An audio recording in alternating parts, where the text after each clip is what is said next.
Good morning dear student. HRD online class में आपका स्वागत है। और आज हम इंग्लिश की क्लास में पढ़ने जा रहे हैं काइंड्स ऑफ जेंडर। कल हमने जेंडर के बारे में पढ़ा था कि किसे कहते हैं जेंडर, उसकी डेफिनेशन समझी थी, जेंडर के हमने प्रकार भी पढ़े थे। तो आज देखिए काइंड्स ऑफ जेंडर, जो टाइप्स थे वो मैंने आपको कितने टाइप्स बताए थे, 4 टाइप्स बताए थे। कौन कौन से? एक तो मस्कुलिन जेंडर, फेमिनिन जेंडर और न्यूट्रल जेंडर और कॉमन जेंडर। तो देखिए आज हम वही चारों टाइप्स पढ़ रहे हैं।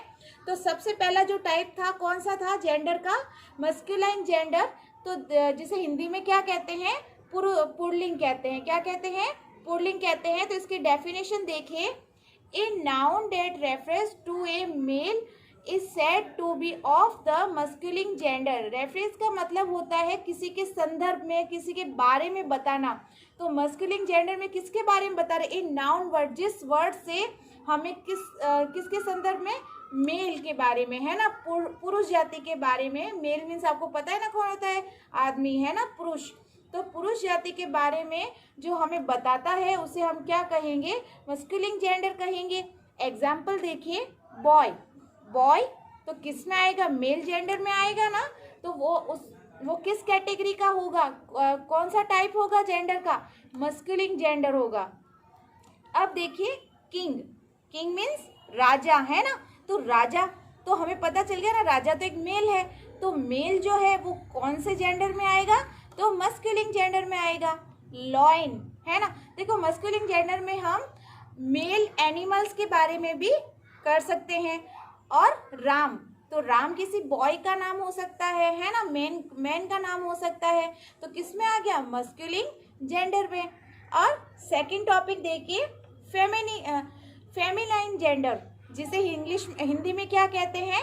स्त्रीलिंग कहते हैं। क्या कहते हैं? स्त्रीलिंग, जिसमें हमें स्त्री जाति का बोध होता है। तो देखिए definition, a noun that refer to be a female is said to be of the feminine gender, है ना। तो देखिए रेफरेंस का मतलब बताया था, जिसके संदर्भ में आपको बताया जा रहा है।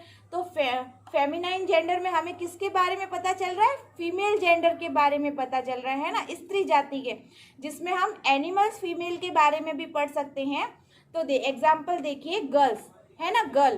तो गर्ल किस में आएगी? किसी लड़की है, तो उसको हम किस कैटेगरी में लेंगे? फेमिनाइन जेंडर में। क्वीन, यहाँ पे किंग है, तो किंग किस में आया? मस्कुलाइन जेंडर में। और यहाँ क्वीन है, क्वीन मीन्स रानी, तो रानी किस में हुई? फीमेल में। तो फीमेल वर्जन किस में आएगा? फेमिनाइन जेंडर में। यहाँ पे क्या था? लॉयन, और यहाँ क्या है? लॉयनेस मीन्स शेरनी। तो शेरनी फीमेल एनिमल जेंडर है, तो किस में आ जाएगा? फेमिनाइन जेंडर में। सीता किसी गर्ल्स का नाम हो सकता है ना, तो फीमेल का नाम हो सकता है, तो किस कैटेगरी में आएगा? फेमिनाइन जेंडर में। जेंडर का हमारा नेक्स्ट टाइप है न्यूट्रल जेंडर, जिसे हिंदी में क्या कहते हैं? नपुंसक लिंग कहते हैं, है ना, जो निर्जीव चीजों के लिए यूज होता है। तो देखिए डेफिनेशन देखते हैं, a noun that refer to a non living things is said to be of the neutral gender. तो रेफर्स का मतलब जिसके संदर्भ में बताया जाता है। नॉन लिविंग का मतलब होता है निर्जीव, और थिंग्स मीन्स वस्तुएं, है ना। तो हमें जिसमें निर्जीव वस्तुओं का ज्ञान होगा, किसी जगह का ज्ञान पता चलेगा, उसे हम क्या कहेंगे? न्यूट्रल जेंडर कहेंगे। जिसमें हम निर्जीव चीज़ें, नॉन लिविंग, और प्लेस, किसी स्थान के बारे में हमें पता चलेगा, तो वो कौन सी कैटेगरी में आएगा? न्यूट्रल जेंडर में आएगा। तो एग्जाम्पल देखिए, टेबल। तो टेबल निर्जीव जो वस्तु है, नॉन लिविंग थिंग है, तो किसमें कौन सी कैटेगरी में आएगा? न्यूट्रल जेंडर में। पार्क, है ना, पार्क क्या है? प्लेस है, जगह है, तो कौन सी कैटेगरी में आएगा? न्यूट्रल जेंडर में आएगा।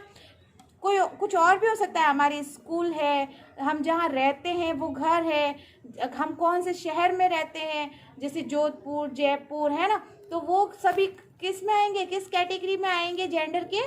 तो न्यूट्रल जेंडर में आएंगे। पेन, तो पेन क्या है? निर्जीव थिंग्स है, नॉन लिविंग थिंग्स है, निर्जीव वस्तु है, तो किस में आएगा? न्यूट्रल जेंडर में। बुक्स है, लंच बॉक्स है ना, तो जो भी ये निर्जीव चीजें होगी, नॉन लिविंग होगी, तो वो किस में आएगी? न्यूट्रल जेंडर में आएगी। अब फोर्थ देखिए, कॉमन जेंडर। कॉमन जेंडर जिसमें हमें स्त्री जाति और पुरुष जाति दोनों का बोध होता है, तो हिंदी में इसे क्या कहेंगे, उभयनिष्ठ लिंग कहेंगे। क्या कहेंगे, उभयनिष्ठ लिंग कहते हैं कॉमन जेंडर को।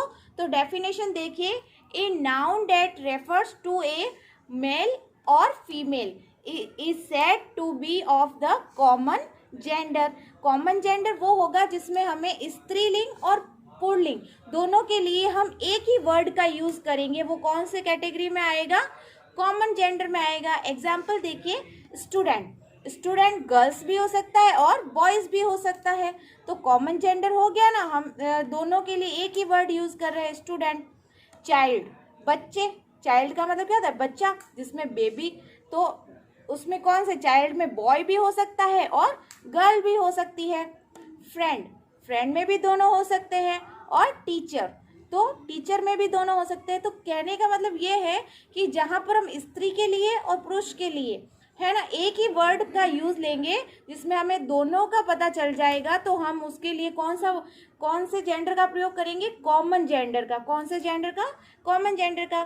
तो आज हमने जेंडर के 4 टाइप्स पढ़े हैं। कौन कौन सा था, मस्कुलिन जेंडर, फेमिनाइन जेंडर और न्यूटर जेंडर और कॉमन जेंडर। तो आज आपको इनके बारे में पढ़ना है और कॉपी वर्क करना है। Thank you.